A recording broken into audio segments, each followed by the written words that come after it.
Deep in the darkness of these sewers, secrets stir. What might lurk in the damp, unseen corners? Strange echoes, glinting eyes, and whispers of something not quite human. Are they creatures of legends? Oh, hey there guys, didn't see you there. What you doing here? Me? Just cleaning, inspecting the sewers.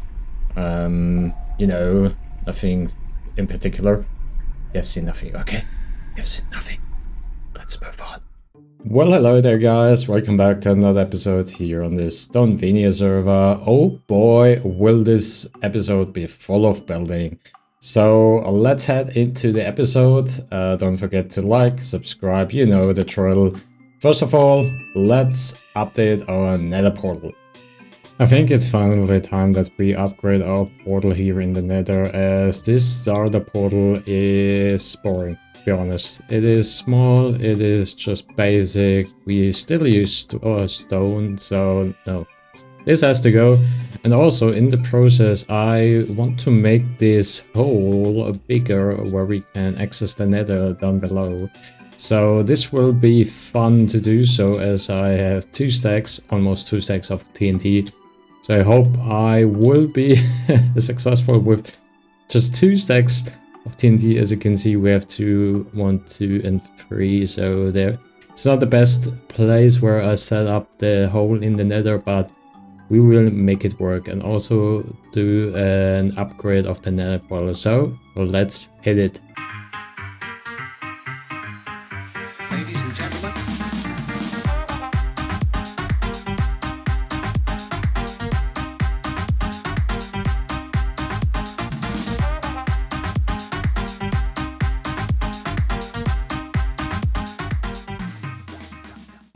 I just love shaders. They make the lighting so much better.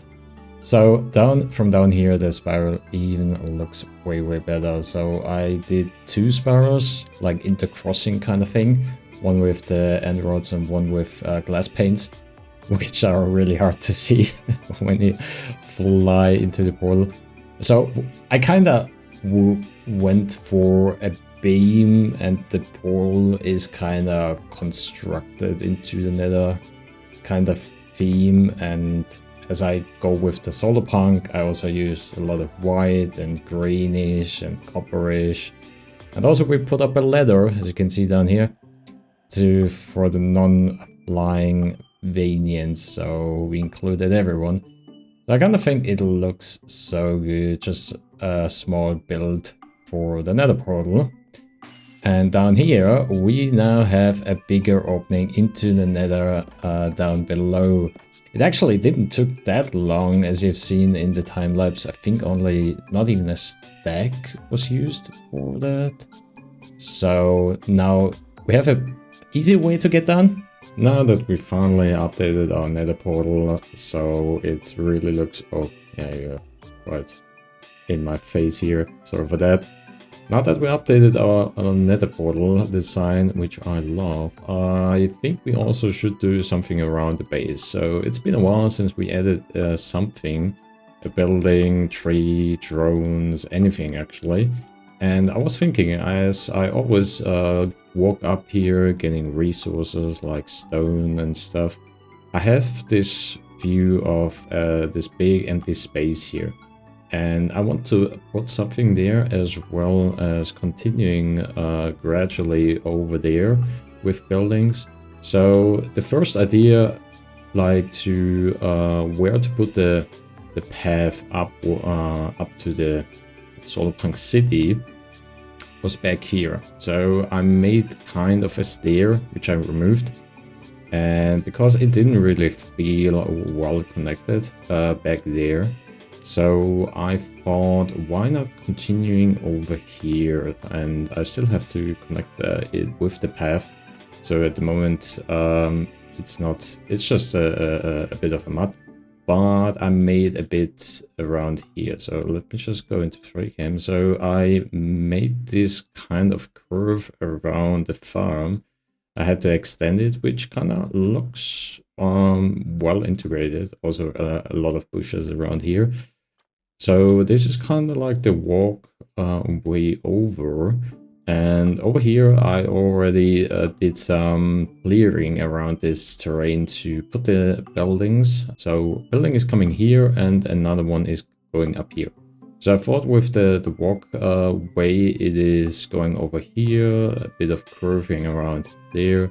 I'm going to the right, just behind this blueberry farm and coming up here, kinda. So we are gradually coming up to the solarpunk city. So this is actually working well as a marker, a land marker. And also it is continuing here, the walk path to the solarpunk city. And to the building, I thought we could do a stair case over here. So I already did the foundation here, just to mark it where the building is going. So let's get some new buildings in here. You know what's coming. It's time-lapse time. Ladies and gentlemen,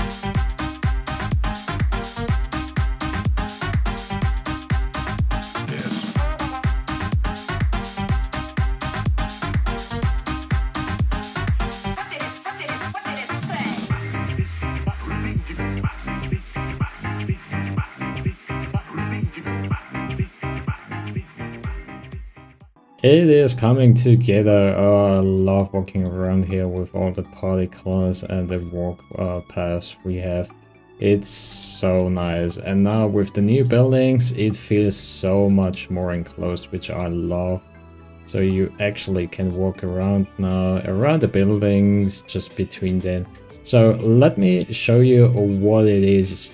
So you actually already have seen the time lapse, so you saw the buildings, the finished one, but let me just give you a quick explanation. So on the side, which wasn't really visible in the time lapse, we got the name or the writing silo on it. And so how do a silo fit into the solarpunk theme?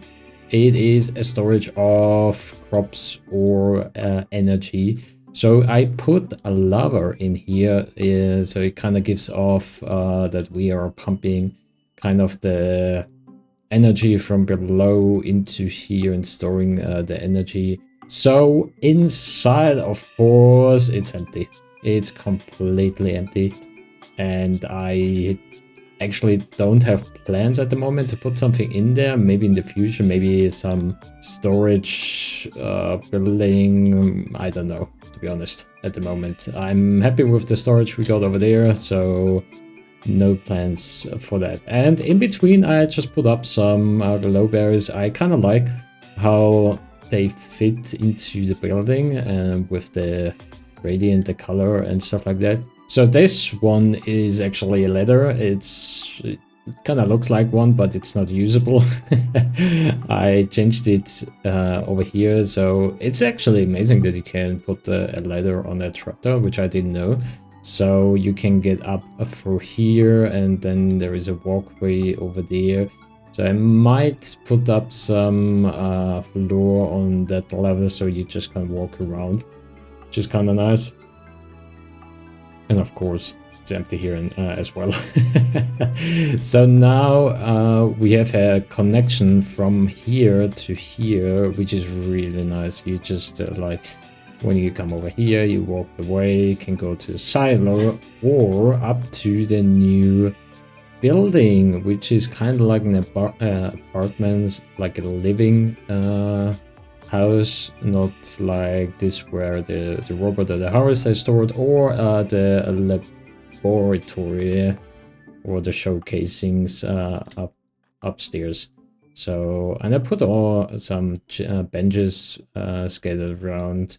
And now I continued a bit up here just to get a rough feeling how we move on. And now I don't really have any idea how to continue. So if you have any idea, let me know in the comments. I'm kind of struggling with any good idea how to connect those two, like the bit up here with the bit down here. And now the last building up here, it's kind of connected through that. I might have to do a bit of laving, mossing, kind of. So in here, that's the living apartment, kind of. So nothing, nothing inside, to be honest. I put something like a kitchen in here, and then the living room with TV, and just bits around here, and then kind of the bedroom up here, which it's kind of nice connected. I'm not really sure what to do here around here. And the other thing is the orange building is not an apartment, it is an elevator. So how you can get up to the rooftop, that's it. Really was lost for words. And you not just walk up or just pretend there is an elevator. There is actually an elevator here. I installed some bit of redstone magic, so it's kind of like a 2x1 elevator. You stand on those copper slabs, and I thought about a security railing, but it didn't really fit in here, so I left it. And how you get up? You just hit the button, and the flying machine goes off, and it will stop up here. Now you get off, and it goes back. That's how you come up here to admire the view around here. It's coming all together. I left that one out just to be able to look into the sunset and now to actually view it. There it is. That's the lighting effect I was looking for, which is kind of cool, to be honest. How it fits into the solarpunk story. Don't ask me. I'm not really sure. Those are the new buildings, just some flowers up here, also some seats, some bench to look at the moon or the sunrise, which is just perfect. And now we have to go to the shopping district, as we have to do a bit of redstone for Loki's new game, where he's working at, and install some redstone there. So let's do that. And here it is, heart race, and as you can see, it has to do with the creaking, of course. So how the game works, you have to watch Loki's video. And what does he need from me? A bit of redstone. So the kind of game mechanic is you gather the creaking hearts, place them here, the redstone lamp lights up, and if one player places all 7, I think, the door opens and they can get out. So that's the bit of redstone which we have to build. Ladies and gentlemen,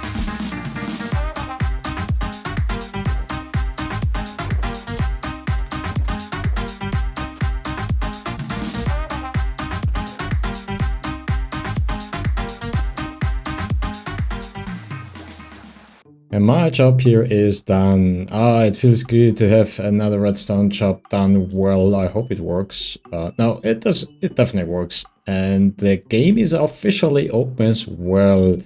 So check out Loki's video for how the game works and everything. Let me show you a bit of what has happened around here in the shopping district. So first of all, we got us a lottery. Yes, you heard right, we got us an Stonevania lottery thing going on here. So how does it work and what can you win? So the first drawing already happened just a couple of days ago. And how you play this game, you have to check out lo-fi Lofas video, he explained it in detail here, but I will give you just a quick rundown. So let me demonstrate this with a diamond so you have a visual explanation. So for example, I want to, for example, lint. Let's buy a lottery ticket for lint. Here we go. We pay the diamond, we got a ticket, and we chuck it in here. And then this magic lights go crazy here, which I love so much. And now it should count up. It's not a one-to-one ticket to redstone lamp ratio, but where is lint? There, here is a lint pillar. And as you can see, the light was already on. I think with 8 tickets the next light will light up. But now lint has a higher chance to win the lottery, and actually you don't want to win. So the goal of the lottery, or what are you gonna win, is a bounty on your head. So the winner gets a bounty, and each day each progression here on this counter, the bounty goes up. So let me just show you what the bounty is. It's 6 blocks, 6 diamond blocks for the first, then just doubles, or it progresses with each number. The first lottery was won by none other than James, as Alofa didn't mention what the prize is, which was a great idea. And now he got a bounty on his head, and everyone's waiting for the counter to go up so they can get a lot of diamond blocks. Which brings me to the next topic, and also the last. As you can see, vote for Lucky. We scattered, and with me, I mean Lucky scattered those maps around it, and I have to do, as a campaign manager, a bit of that scattering and campaigning as well. So my idea, as you can see, we got competition, vote for the James. And also, where is, let's see, there it is. Lint is running for City Planner as well. So we got 3 contestants, James, Lucky, and Lint. And as you can see in their color, James is rooting, or is going for mycelium, Lucky is for the grass department, and Lint for the dirt department, which I find so amazing. And now we have to do a bit of campaigning. So my idea was putting around some old-fashioned newspaper boys, I don't know the name or how they are called, which were on the street and selling the newspaper. Oh, I totally did not see that poster over there. So let's gather them around the shopping district. Look at that, I got a mini-me.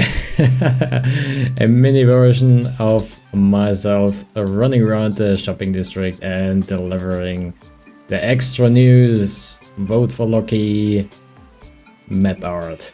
It's so cool.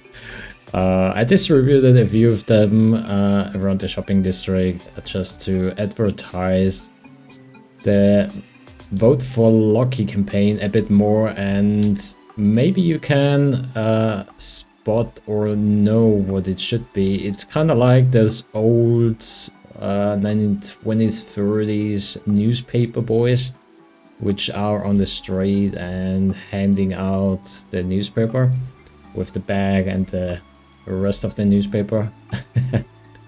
Just kind of wanted to do it, and also selling with the extra kind of thing.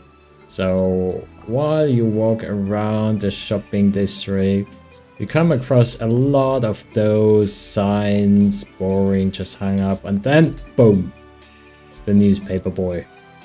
Mini show the newspaper boy. Just around here, shouting out the extra newspaper. I love it. So yeah, as you walk around the shopping district, there are a few newspaper boys. Now for the final thing, as the campaign manager for Lucky, or as I'm being involved in the city planner election, I thought we would need for the election, which is set on the 28th of January. We need a kind of like a voting booth where we deliver the votes and from all the Vanians, and I thought I would also build a counter for each candidate, and that's what we are building here. And I think it will be a temporary build, not something very fancy, just a build where the vote will happen, and maybe we'll remove it afterwards. I'm not sure, but yeah. All right, time for another time lapse. Here we go. Ladies and gentlemen,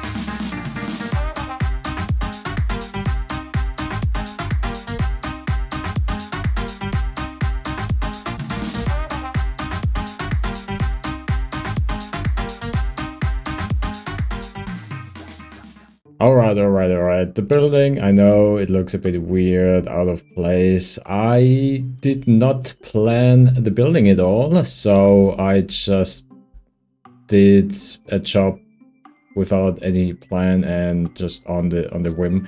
But I kind of think it came out not bad. So kind of like the very clean office building at the front, and then just the machinery at the back, and in there is our counter.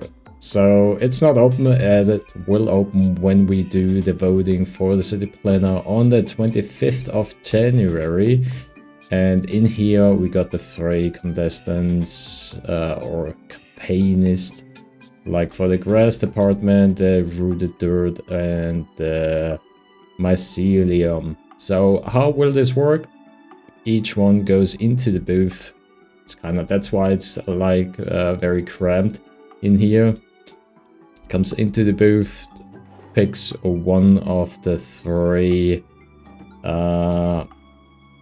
voting tickets.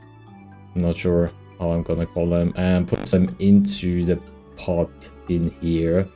So, and then when it's done, it comes out, the next one goes in. And after that, when everyone has voted, we just flick the lever down here. That's the one, pink lever, and the counting will start. So I can't wait for that, as it will count each vote up. And how does it do it? So let me show you here my redstone testing world how this voting counter works. So I used 3 pillars. You can use as many as you want, actually it's tileable. So we got 3 different colors, and now I locked the hopper down here, so no vote is going through. So let's put 1 green, 2 brown, and again 1 purplish in here, and as you can see, nothing is happening. But as soon as I flick the lever, the votes go through a line of hoppers and water. And as you can see, we got 1 green vote, 2 brown, and 1 purple, and the lights lit up, or the piston feed actually moved, which is the better explanation, as the lights don't light up, but it can be used as a counter. Just the resetting is a bit annoying. You have to go down and just stand here, and then you flick it until it's reset, but I will not show you that. That's just a boring thing. I will stand here until it's reset. See you later. Could also do this with colored wool, for example. Well, I kind of thought it would look good with the copper bulbs. And also, I think that's it for this episode as well. So, hope you liked it. It's a lot of campaigning stuff at the moment, but as soon as this episode will come out, I believe it will be over and we back and do a lot more at the base, or maybe at the shopping district or games. So let me know what you want to see as well, where we should go, and I will see you in the next episode. So see ya. I'm sorry, I'm just thinking about how sometimes you take a step back and realize what you're doing, and then you realize you are in fact just digging a hole in the ground to win the lottery. And what have you done this weekend? Oh, I just, dug a hole Plotted. for a friend, fall in and die. Okay. Yeah. A very sophisticated trap. Oh yeah, definitely, yeah. Alright. Let's try and... Oh! Yeah! Okay. You can't survive that. For sure. It's so good though. You Spoilers. did not see anything and you know nothing. There you go. Yeah. Hit it. It's my favorite thing. That's so good.